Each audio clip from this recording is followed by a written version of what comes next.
Bismillah. Amsayna billahi alladzi la laysa minhu syai'un mumtani'. Wa bi'izzatillahi allati la turamu wa la tudam. Wa bisultanillahi al-mani' nahtajib. Wa bi asma'ihil husna kulliha a'idun minal abalisah. Wa min syarri syayatinil insi wal jin. Wa min syarri kulli mu'linin aw musir. Wa min syarri ma yakhruju bil laili wa yakmunu bin nahar wa yakmunu bil laili wa yakhruju bin nahar. Wa min syarri ma khalaqa wa dzar'a wa bar'a wa min syarri iblisa wa junudih. Wa min syarri kulli dabbatin anta akhidhun bi nasiyatih. Inna rabbi ala siratin mustaqim.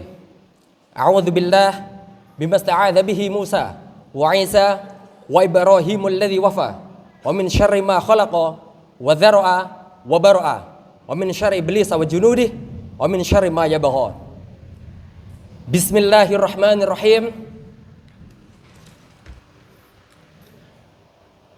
Pohon salam di samping sumur.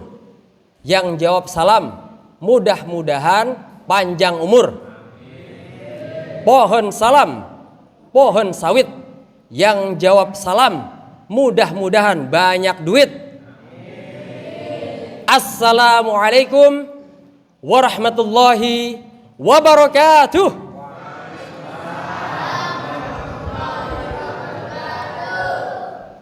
Tampak masih ada yang belum menjawab. Idza huyitum bitahiyatin, jikalau diberi salam, fahayyu bi ahsana minha, maka balaslah salam tersebut dengan yang lebih dahsyat, aurduha, atau paling tidak jawab dengan yang sebadan. Sekali lagi adik-adik ya. Assalamualaikum warahmatullahi wabarakatuh.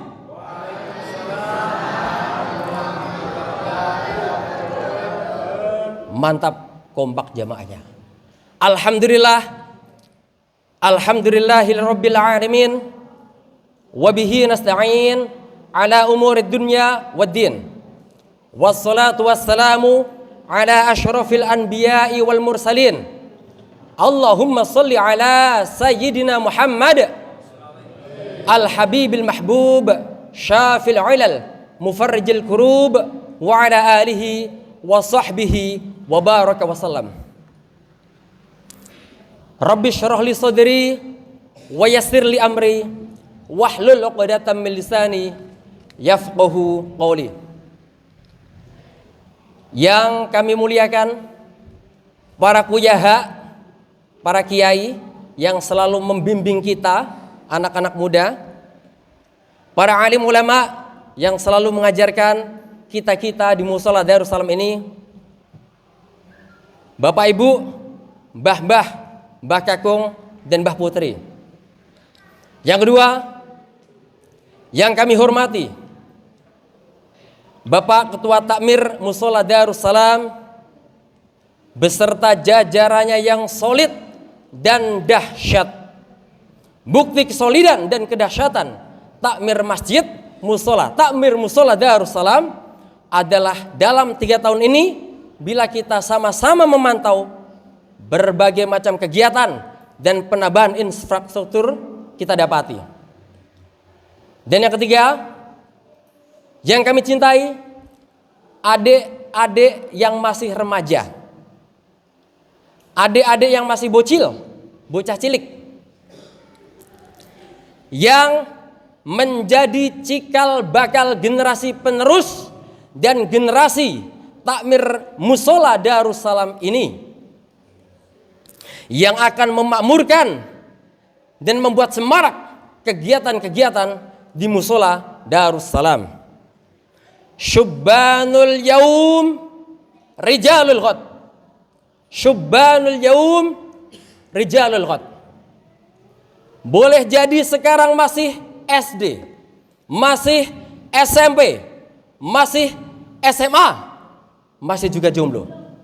Tetapi bila kiai-kiai kita, ulama-ulama kita, guru-guru kita, Mbah Kakung, Mbah Uti kita di Musola Darussalam yang selama ini mensemarakkan kegiatan kenamiran sudah tidak lagi bersama kita.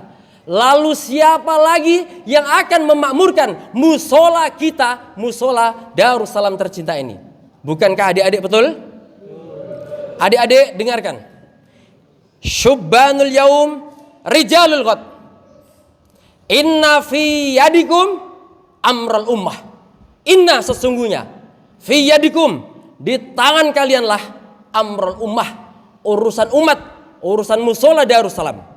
Wa fi aqdamikum hayataha, dan Anda pula lah yang akan memegang dan memangku tanggung jawab hidup matinya Musola Darussalam ini. Dan Masya Allah, kita sangat bangga sekali bahwa tugas takmir masjid sekarang ini adalah mempersiapkan generasi-generasi muda untuk menggantikan mereka dan meneruskan estafet perjuangan. Dan kita dapati takmir masjid dan takmir musola kita sangat dahsyat. Mereka telah melakukan regenerasi hari ini. Alhamdulillah, bahkan kita dapati orang baru pun dipersilahkan untuk manggung di atas podium. Dan ini adalah kali pertama kali saya selama 15 tahun di Pare baru manggung. Wallahi saya tidak pernah berani, karena sekali naik dredegnya luar biasa. Alhamdulillah tanpa pemberitahuan nama saya sudah tertulis di antara mereka yang memberikan kultum kuliah 7 menit. Mungkin sudah diberitahu, cuman suratnya belum sampai. Tapi mungkin jauh lebih baik daripada dikasih tahu saya kabur-kaburan. Alhamdulillah, jamaah sholat tarawih Musola Darussalam, bapak-bapak, ibu-ibu, dan adik-adik remaja yang dirahmati Allah Subhanahu wa ta'ala. Saya mau bertanya, ini musola bila tidak ada 4 tiang penyanggahnya, apa kira-kira yang terjadi, adik-adik? Roboh, yang lain runtuh, rusak. Begitulah Islam. Qala Rasulullah sallallahu alaihi wasallam, bunyal Islamu ala khamsin. Bahwa Islam itu dibangun atas 5. Yang pertama, ini sembari mengingatkan adik-adik atau kita-kita yang sudah terlupa, bahwa sebagai seorang muslim maka mesti hafal. Yang pertama adalah syahadati alla ilaha illallah wa anna Muhammadar Rasulullah. Ini adalah password. Mau sebaik apapun kita, welas asih kata orang-orang sana, kalau kita belum membuka passwordnya, ibarat ATM tak akan pernah pula keluar fulusnya. Yang kedua, wa iqamis shalah, mendirikan salat. Mengaku muslim tetapi tidak salat. Kira-kira bagaimana? Islamkah? Runtuh bangunannya. Yang ketiga, wa itaiz zakah, menunaikan zakat. Yang keempat, wa shaumi Ramadan, puasa pada bulan Ramadan. Andai kata kita dapati seorang muslim atau mengaku muslim tetapi dia tidak puasa Ramadan, kira-kira bagaimana? Muslimkah? Kalau ada uzur boleh. Kalau nggak ada uzur bagaimana? Tidak boleh. Karena Ramadan atau shaum Ramadan salah satu tiang agama Islam. Dan yang terakhir, wa hajjil baitil haram, pergi ke Baitullah sana. Bapak Ibu jamaah salat tarawih di Musola Darussalam yang kita cintai, berkenaan dengan hadis Rasulullah muttafaqun alaihi, hadis riwayat Bukhari dan Muslim, kita mengambil poin yang nomor 4, yaitu wasomi Ramadan. Dan saya pula akan menukil di salah satu, di surat Al-Baqarah ayat 184. A'udzubillahi minasyaitonir rajim. Bismillahirrahmanirrahim. Ayyaman ma'dudat. Bahwa puasa Ramadan itu terjadi, dilaksanakan di hari-hari yang sudah maklum, yang sudah terhitung. Faman kana minkum maridan aw ala safarin fa'iddatun min ayyamin ukhra. Maka bila mana salah satu di antara kalian yang sakit atau dalam perjalanan, tidak kuat lalu buka, maka baginya wajib mengganti puasa yang ditinggalkan di hari-hari selain Ramadan. Selanjutnya, wa 'alal ladzina yutiqunahu fidyatun ta'amu miskin. Maka bagi mereka, khususnya Mbah Kung, Mbak Uti yang sepuh-sepuh, yang sakit dan bila mana menjalankan puasa bertambah sakit, maka baginya fidyah. Apa itu fidyah?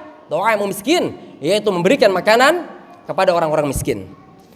Yang keempat, faman tatawwa khairan, dan barang siapa yang ikhlas hati mengerjakan khairan kebaikan, fahuwa khairul lahu, maka kebaikan itu baginya, baik baginya.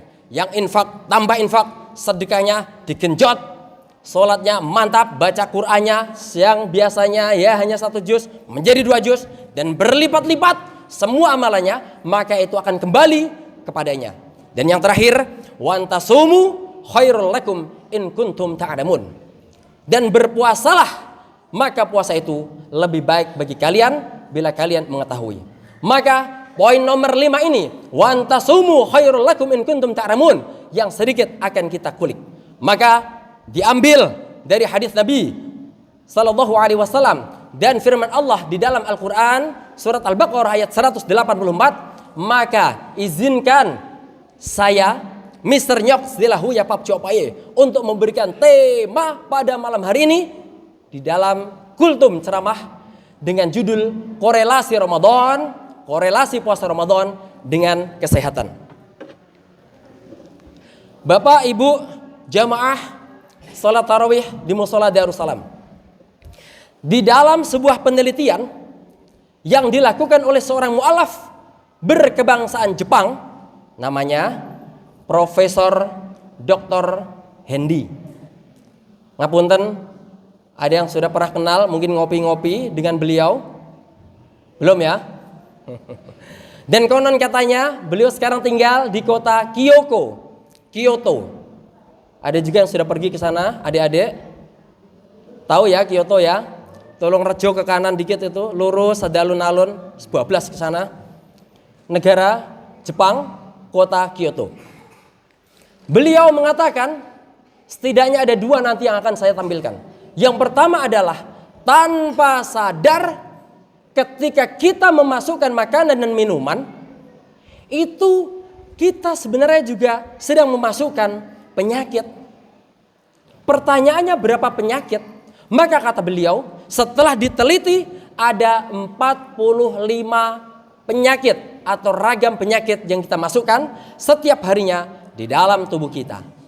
Ngapunten, percaya atau pembuatan dengan penelitian ini? Tidak percaya? Kalau nggak percaya silahkan teliti dan hitung sendiri. 45 jenis penyakit.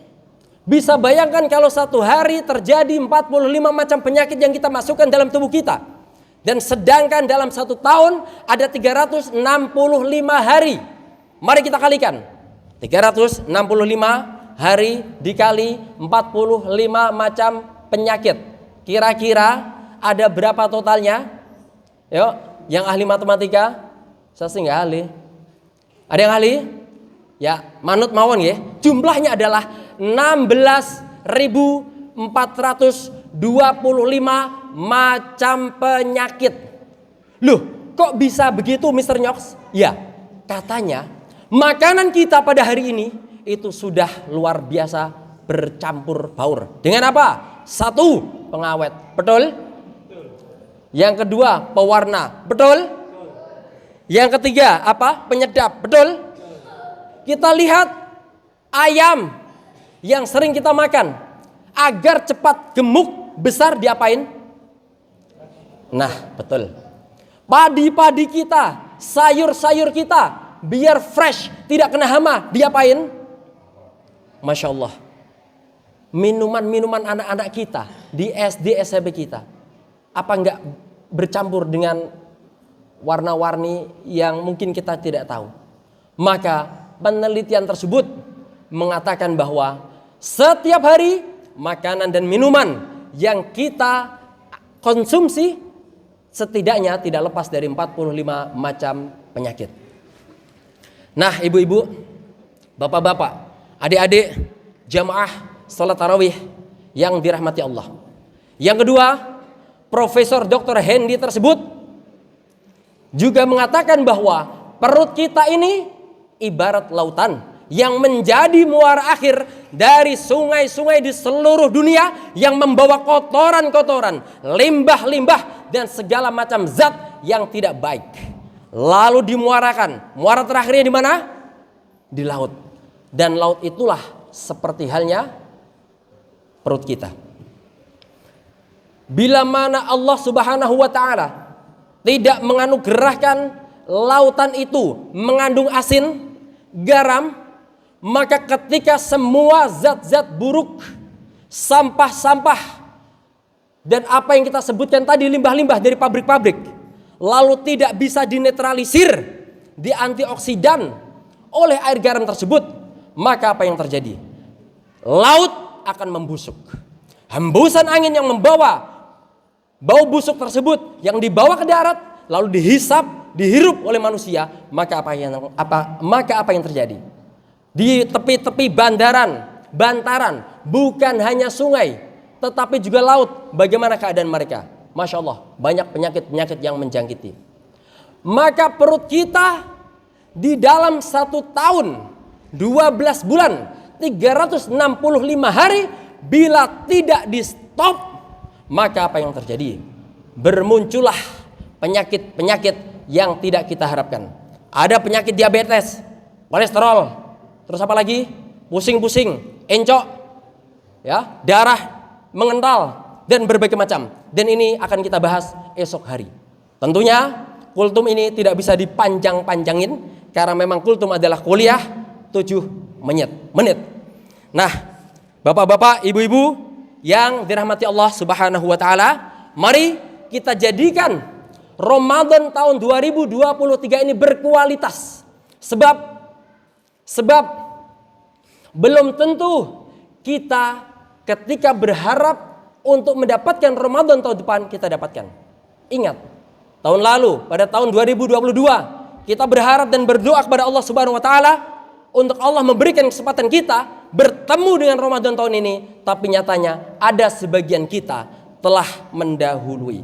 Maka saya pribadi dan pasti kita semuanya salut dengan gebrakan dan gerakan bapak-bapak, kiai-kiai kita, takmir masjid yang tidak hanya mempertahankan kiai-kiai sepuh untuk menjadi imam, untuk memimpin ini dan itu, untuk berceramah, tapi melibatkan seluruh unsur-unsur yang ada di dalamnya. Jamaah, baik yang masih remaja atau yang ya seperti saya pendatang. Yang pasti terima kasih semuanya, dan demikian apa yang bisa saya sampaikan. Mohon maaf atas segala kekurangan. Saya mau kasih satu pantun, mau ya. Masuk gerbang Jalan Cempaka, Darussalam musola kita. Mudah-mudahan sehat semua, bebas hutang, selalu bahagia. Wabillahi taufik wal hidayah. Assalamualaikum warahmatullahi wabarakatuh.